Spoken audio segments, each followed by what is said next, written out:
Assalamualaikum warahmatullahi wabarakatuh. Halo teman-teman semua, perkenalkan saya Danes Batri Syaidia. Saya Irvinya Anindita Widya Putri. Pada video ini kami akan menceritakan kembali kisah Ali bin Abi Thalib secara ringkas. Ali bin Abi Thalib mempunyai nama asli yaitu Haidar bin Abu Thalib. Beliau adalah seorang pemeluk Islam pertama dan khalifah keempat yang berkuasa. Ali adalah sepupu Nabi Muhammad Shallallahu Alaihi Wasallam dan menantunya setelah menikah dengan Fatimah. Setelah Nabi Muhammad Shallallahu Alaihi Wasallam wafat, kepemimpinan umat Islam dipegang oleh Khulafaur Rasyidin. Ali diangkat sebagai khalifah atau pemimpin umat Islam setelah Abu Bakar As-Siddiq, Umar bin Khattab, dan Utsman bin Affan. Masa sebagai khalifah. Peristiwa pembunuhan terhadap Khalifah Utsman bin Affan mengakibatkan kegentingan di seluruh dunia Islam yang waktu itu sudah membentang sampai ke Persia dan Afrika Utara. Pemberontak yang waktu itu menguasai Madinah tidak mempunyai pilihan lain selain Ali bin Abi Thalib sebagai khalifah. Saat itu Ali berusaha menolak, tetapi Zubair bin Awam dan Talhah bin Ubaidillah mendesak Ali. Sehingga akhirnya Ali menerima baiat mereka, menjadikan Ali satu-satunya khalifah yang dibaiat secara massal, karena khalifah sebelumnya dipilih melalui cara yang berbeda-beda. Layaknya kepemimpinan Umar bin Khattab yang keras dan disiplin. Ada beberapa hal yang dilakukan Ali saat masa pemerintahannya yang berlangsung dari tahun 656 sampai dengan 661 Masehi. Antara lain, menghapus nepotisme, memperluas pengaruh Islam ke dunia luar.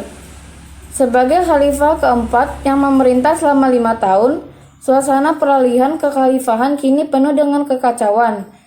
Para pemberontak yang menyebabkan syahidnya Utsman masih bercokol dan membuat onar. Sementara ada banyak orang yang menuntut ditegakkannya hukum bagi pembunuh Utsman.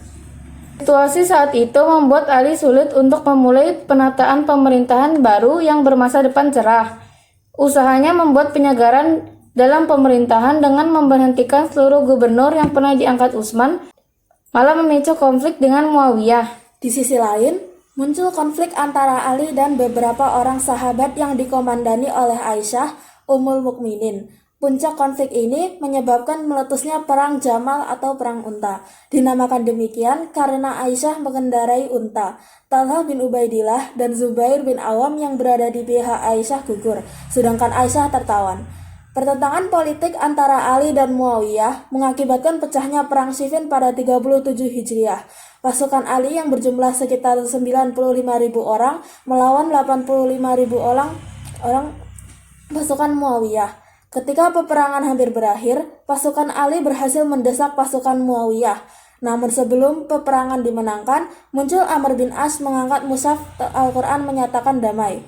Terpaksa Ali memerintahkan pasukannya untuk menghentikan peperangan dan terjadilah gencatan senjata. Akibat kebijakan Ali itu, pasukannya pecah menjadi 3 bagian. Kelompok Syiah dengan segala resiko dan pemahaman mereka tetap mendukungnya. Kelompok Murjiah yang menyatakan mengundurkan diri, dan kelompok Khawarij yang memisahkan diri serta menyatakan tidak senang dengan tindakan Ali.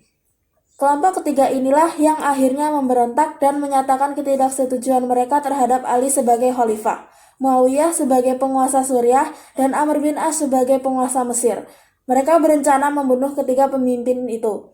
Untuk mewujudkan rencana tersebut, mereka menyuruh Abdurrahman bin Muljam untuk membunuh Ali bin Abi Thalib di Kufah.